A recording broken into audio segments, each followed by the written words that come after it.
ایاز سلطان محمود غزنوی سے بہت پیار بھی کرتا تھا اور وفادار بھی تھا، اور سلطان محمود غزنوی کا منظور نظر بھی تھا۔ وہ ذرا بہت زیادہ حسد کرتے تھے۔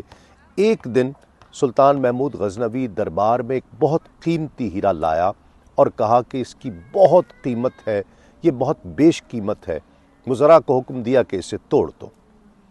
ایک ایک کو دیتے رہے، سب منع کرتے رہے کہ اتنا قیمتی ہیرا ہم نہیں توڑ سکتے۔